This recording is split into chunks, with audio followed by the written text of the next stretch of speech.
श्री देवर्षि नारद जी कहते हैं, ये प्रेम प्रकाशते क्वापि पात्रे, किसी बिरले में ये प्रेम प्रकाशित होता है।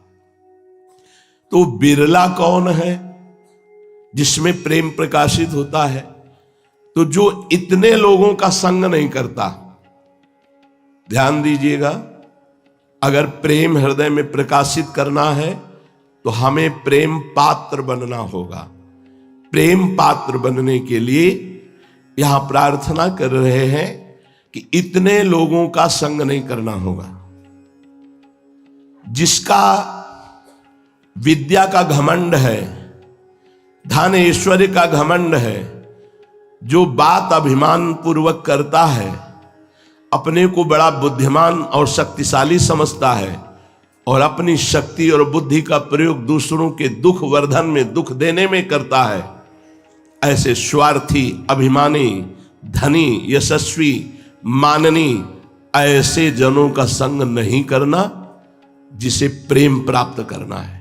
ध्यान दीजिए, जिसको विद्या का अभिमान है, ऐश्वर्य का घमंड है, बातों में अभिमान झलकता है, बुद्धि और शक्तिमान होकर के वो दूसरों को दुख देता है, धर्म, कर्म, स्वार्थ सब अभिमान के वशीभूत होकर करता है, वो अपने को पूजनीय और माननीय समझता है, ऐसे का संग कभी नहीं करना चाहिए उसे, जिसे भगवत प्रेम प्राप्त करना है। पहला। दूसरा, जो भगवान की सगुण मूर्ति श्री विग्रह की निंदा, भगवान के संतों की निंदा, भगवान के वाक्य शास्त्रों की निंदा करता है, वो देहाभिमानी, अनात्मदर्शी, ऐसे पुरुष का कभी भी संग नहीं करना चाहिए। अनात्मदर्शी, संसार को सत्य मानने वाला, जो भगवान की सगुण मूर्ति श्री विग्रह की निंदा करता है, संतों की निंदा करता है, भगवद वाक्य शास्त्रों की निंदा करता है, वो देहात्मा अभिमानी, देह भाव वाला, वो अनात्मदर्शी, संसार को सत्य मानने वाला, ऐसे दुष्ट का संग नहीं करना चाहिए। तीसरा, जो सद्गुरु के प्रति दोष दर्शन करता है, सद्गुणों में अवगुण देखता है, उनकी निंदा करता है, वो विद्वान क्यों न हो, वो कोई भी हो, ऐसे अवज्ञा करने वाले का कभी भी संग नहीं करना चाहिए जो भगवत प्रेम पात्र बनना चाहता है। चौथा, जिसका स्वभाव बन गया है कटु वचन बोलना, दूसरे को पीड़ा पहुंचाना, जो अपनी इंद्रियों की तृप्ति में ही आनंद मानता है, जिसका स्वभाव बन गया है दूसरों का दोष दर्शन करके निंदा करना, ऐसे भगवत भक्ति से रहित पुरुषों का कदापि संग नहीं करना चाहिए, जिसे भगवत प्रेम पात्र बनना है। पांचवा, जिसने अपना मित्र केवल इंद्रियों को बनाया है, आशा और भोग और ममता में ही जो आसक्त है, जो सद्विचार रहित है, जो भगवत भक्तों से विमुख है, ऐसे का कभी संग नहीं करना चाहिए, जिसे भगवत प्रेम पात्र बनना है। छठवां, जो भगवद वेश धारण करके भगवद वेश के विरुद्ध आचरण करता है, जो आचार्य परंपरा से भगवत वेश धारण नहीं किए मनमानी वेश धारण करता है, जो धर्माचरण का ढोंग दिखाता है, ऐसे पुरुष का भूल करके भी भगवत प्रेम पात्र बनने के लिए संग नहीं करना चाहिए। सातवां, जो अपने को बहुत ज्ञानी समझता है लेकिन भगवत स्मरण रहित है, जो सत्कार्य थोड़ा सा बन गया तो बहुत प्रचार प्रसार करता है, जो विनय और शिष्टाचार को छोड़ करके केवल अपने सम्मान की बढ़ाने की वृत्ति रखता है, ऐसे साधकों का भी संग नहीं करना चाहिए जो अपने में प्रेम पात्रता धारण करना चाहता है।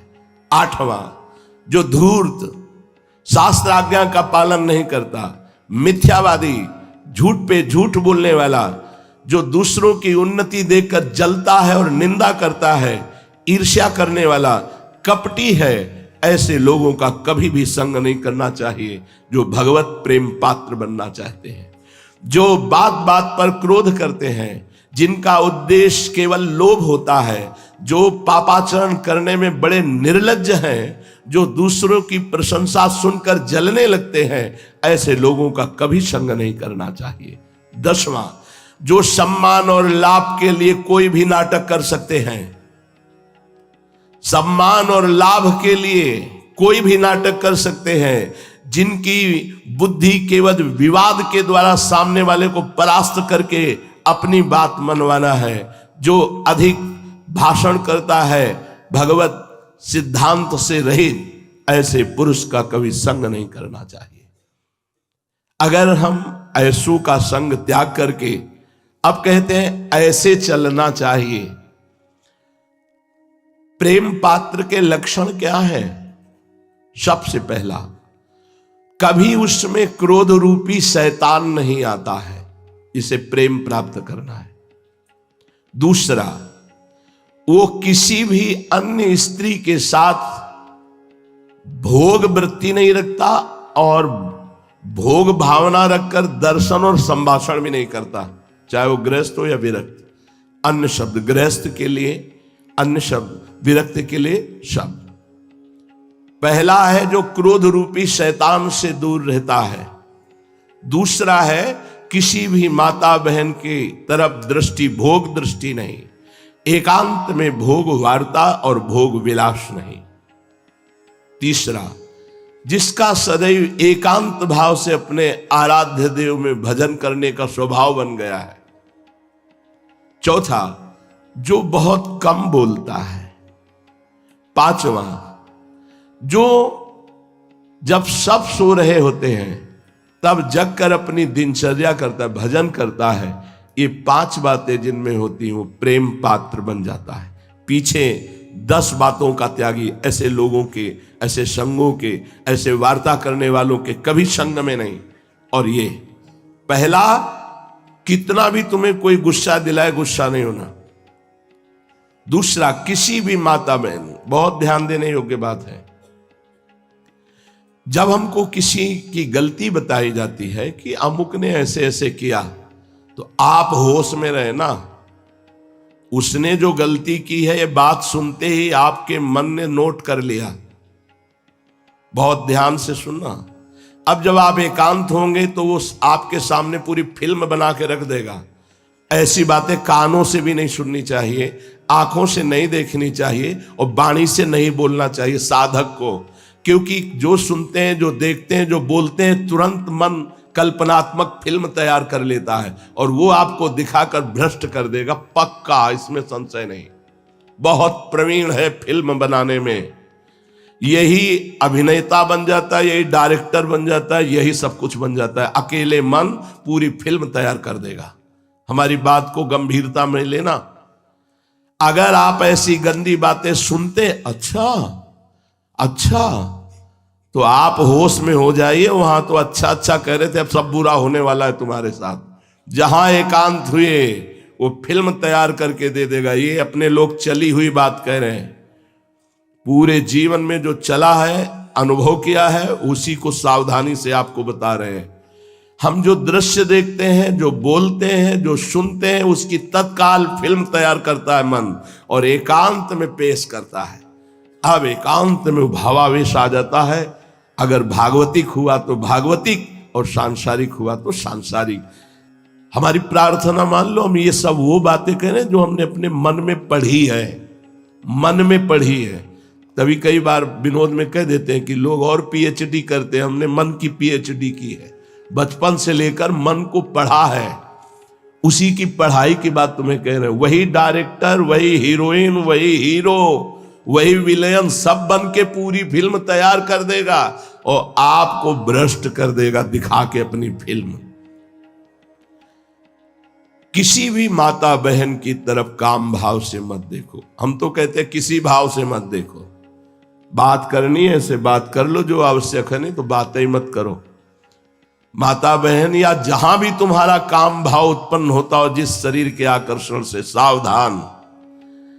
सर्वदा एकांत भाव से अपने प्रीतम के चिंतन में लगना। एकांत भाव का मतलब होता है अन्य फिर कोई भाव नहीं, अंदर ही अंदर अपने प्यारे के चिंतन में लगे हैं। कम बोलना जिनका स्वभाव बन गया है और जो रात्रि में एकांत में अपने चित्त को अपने आराध्य देव में जोड़ते हैं जब सब सो रहे हैं। प्रेमी क्या चाहता है? प्रेमी इस लोक और परलोक का कोई सुख नहीं चाहता, अणिमादिक कोई सिद्धियां नहीं चाहता, केवल वो अपने प्रीतम प्रभु में आसक्त होना चाहता है, प्रेम प्राप्त करना चाहता है।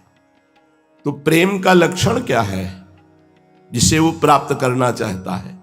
सर्वथा ध्वंस रहिता सत्यपि ध्वंस कारणे यद भाव बंधनम यूनो तत्प्रेम परिकीर्तितः।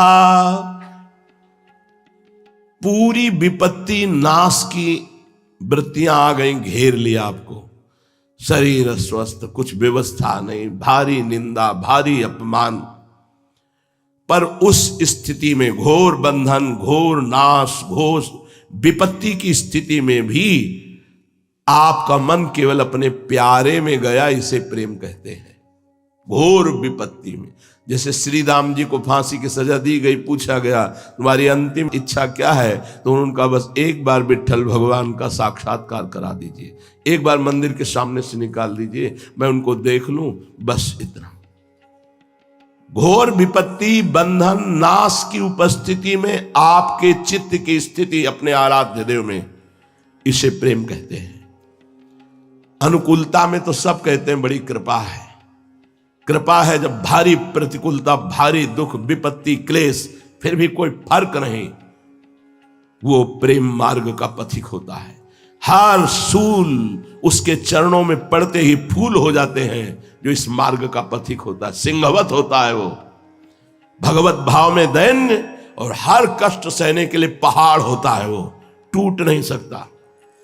प्रेम मार्ग का पथिक टूट नहीं सकता, चाहे काट दिया जाए, पक्का हर परिस्थिति के लड़ने के लिए वो तैयार रहता है, हर दुख, हर विपत्ति, हर बात। क्या माधुर्य में शरीर श्रृंगार की प्रधानता होती है क्या? माधुर्य में, अरे भगवान का ऐश्वर्य भी बाधक है, फिर शरीर श्रृंगार की तो बात क्या। लेकिन आजकल तो बहुत लोग लौकिक श्रृंगार करते हैं और कहते हैं हम श्री कृष्ण के माधुर्य उपासक हैं, कांता भाव, गोपी भाव, परंतु ये देहाभिमानी ये नहीं समझते कि माधुर्य भाव तीनों शरीरों के त्याग का होता है।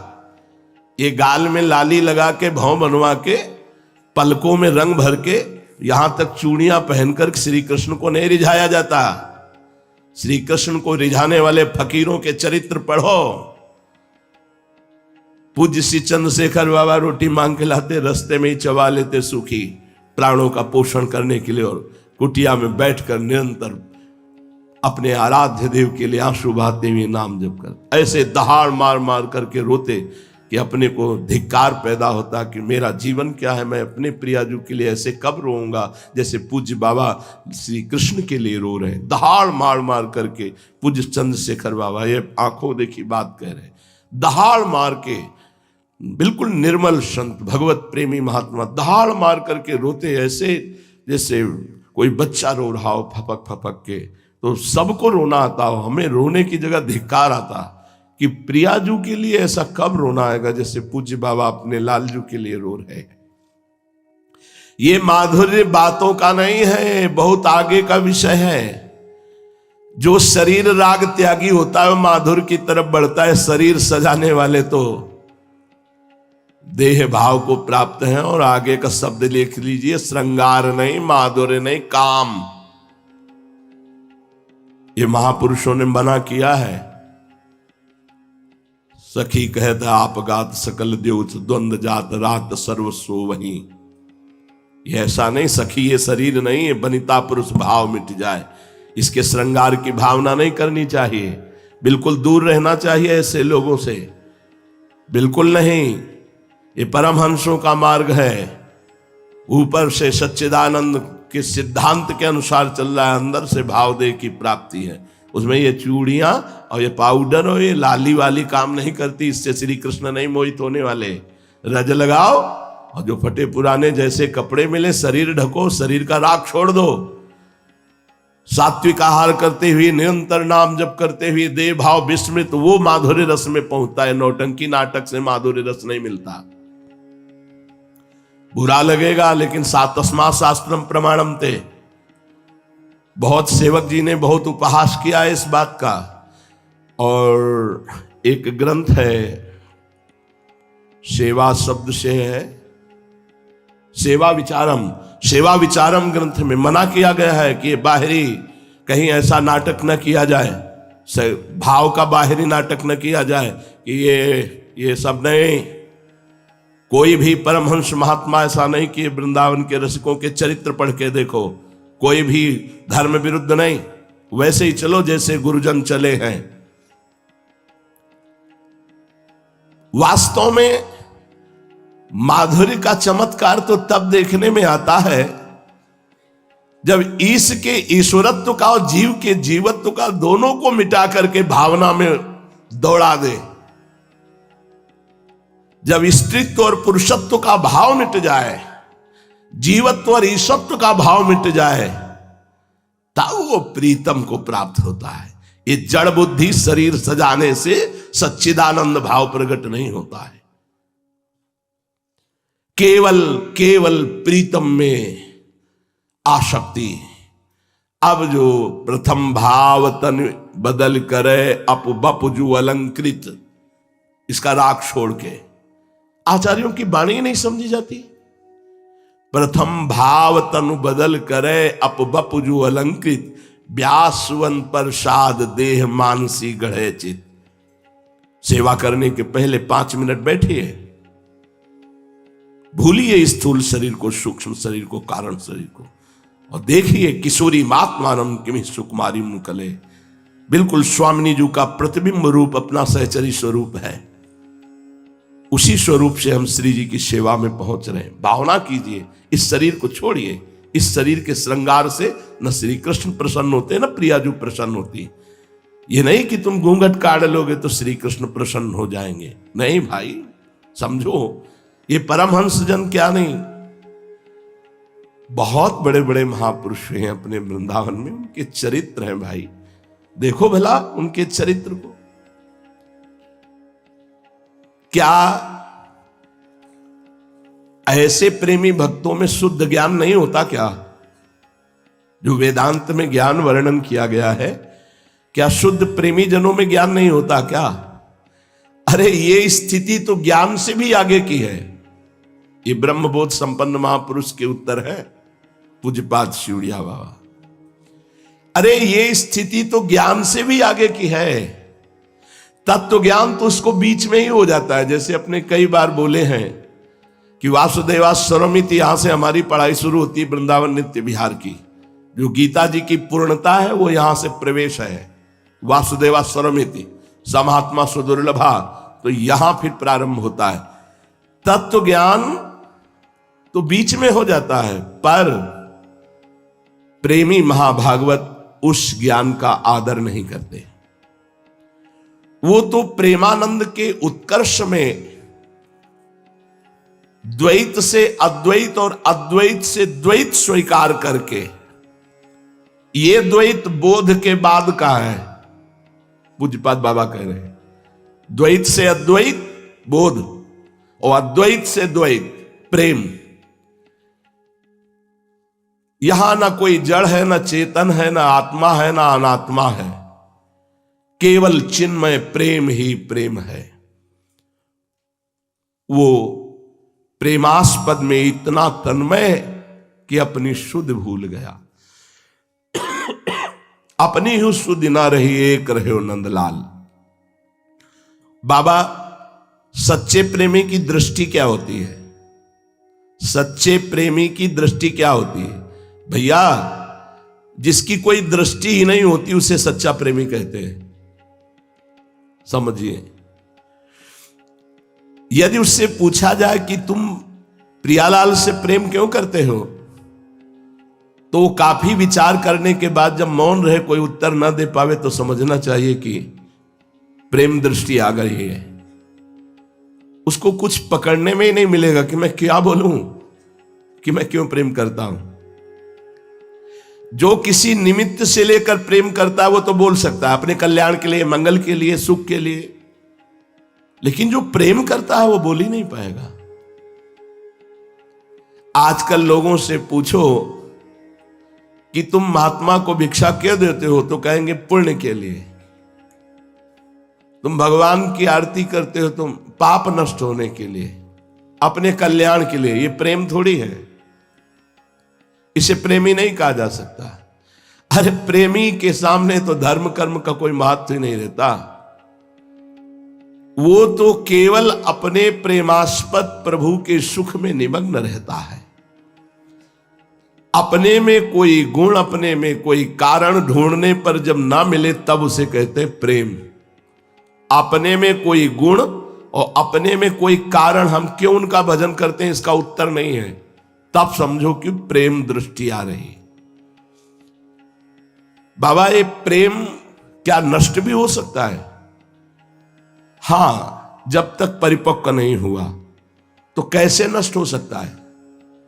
जब बहिर्मुख पुरुष भोगी पुरुषों की संगति करेंगे। बहुत सावधान, बहुत सावधान, ऐसा होता है। ये धनी मानी पुरुष जब साधकों के पास आने लगते हैं, साधकों को मनचाही वस्तुएं मिलने लगती हैं, भोग सामग्रियां मिलने लगती हैं। परिपक्व अवस्था ना होने के कारण वो उनसे ममता कर बैठता है। ममता करने के कारण उनमें जो होते हैं गुण अवगुण वो अपने आप में आ जाते हैं। हम जिसका चिंतन करते हैं, जिसका संग करते हैं, उसका प्रभाव आता है हमारे अंदर। बहिर्मुख पुरुष भोगी पुरुषों की संगति से प्रेम नष्ट हो जाता है। बहिर्मुख पुरुषों की बनाई हुई पुस्तकों को पढ़ने से, आजकल रोज हमारे पास रचयिता जन पुस्तक देते हैं आके, पैंट शर्ट, हमने ये रचना की, हमने ये रचना की, हमने गीता की टीका की। आद्य गुरु भगवान शंकराचार्य जी महाराज से जो सिद्ध टीका, ज्ञानेश्वरी टीका, महाराष्ट्र के महान भगवत स्वरूप श्री ज्ञानेश्वर जी महाराज, अभी वर्तमान में कुछ ही समय पहले पूज्य श्री स्वामी राम सुखदास जी की हुई टीका, इन महापुरुषों की टीका में कुछ बकाया रह गया है, तुम्हें टीका करने की जरूरत है, उनके अनुसार चल के सिद्ध हो जाओ। नहीं, तुकबंदी को रचना समझते हैं। अरे आचार्यों ने ऐसे थोड़ी ग्रंथों की रचना की है। समाधि भाषा देखा है प्रिया प्रीतम को, देख रहे हैं वही लिख रहे हैं। आजकल रोज रचयिता आते हैं महाराज, फिर वो महल में भिजवा देते हैं, यमुना जी के महल में पधराया। बहिर्मुख पुरुषों की बनाई हुई पुस्तकों को पढ़ने से जीवन में आदर्श बना लेना चाहिए। बार बार प्रार्थना करते हैं। सन्यास के आदर्श पूज्य पादुड़िया बाबा, भक्ति के आदर्श पूज्य भाई जी श्री हनुमान प्रसाद पोद्दार जी, और प्रेम के आदर्श पूज्य श्री सदगुरुदेव भगवान। जीवन में कभी एक शब्द का संशय नहीं हुआ, ना पूज्य पादुड़िया बाबा के, ना भाई जी के, और न सदगुरुदेव भगवान के।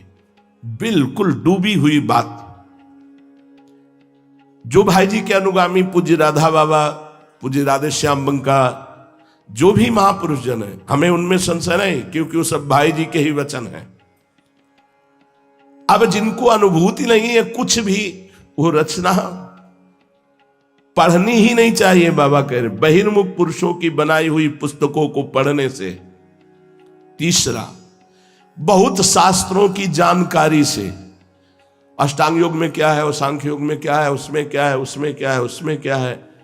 आपको प्रभु से प्रेम करना, सब भूलना है। आपको ज्यादा शास्त्रों का स्वाध्याय नहीं करना, चलना है ज्यादा। चौथा, धनी पुरुषों के द्वारा दिए हुए विषय भोगों में रति और उनका आदर, ये नष्ट कर देता है प्रेम मार्ग को। पांचवा, बहुत से संबंध बनाने से। बहुत ही नाटक और शुरू हो गया। ये धर्म की माँ है, ये धर्म की बहन है, ये अमुक है, ये अमुक है। ये सिर्फ गुरुदेव बस, ना गुरु बहन, ना काका गुरु, ना मामा गुरु, ना चाचा गुरु। यहां संबंध बनाने नहीं आए, सीधे गुरुदेव और उनके वचन बस। आज्ञा भई सो सेवा कार्य भय, नहीं तो एकदम एकांत और अपने गुरुदेव के वचनों में रमण। ये भूल जाओ कि वो धर्म के भाई आते हैं हमारे पास। किसी ने बताया धर्म के भाई कुछ सेवा लेकर आते हैं। हमारी प्रार्थना है विरक्त भेष में वो धर्म के भाई और धर्म के भाई नहीं होते। जब कोख से पैदा हुए भाई का त्याग कर दिया तो धर्म का भाई क्या होता है? फिर अधर्म का खेल शुरू हो जाएगा। मान लो, लिखित बात समझ लो, बलवान इंद्री ग्रामो विद्वानम अपि कर्षति। आप क्या चीज हैं? बहुत होश में। अगर हम एकांत में हैं, हमारा बार बार संयोग विपरीत शरीरों से होता है या काम भाव बढ़ाने वाले शरीरों से होता है, आप नहीं बच पाएंगे, पक्का लिख लीजिए। उससे आपको बचना पड़ेगा। तस्मात् शास्त्रम प्रमाणम ते।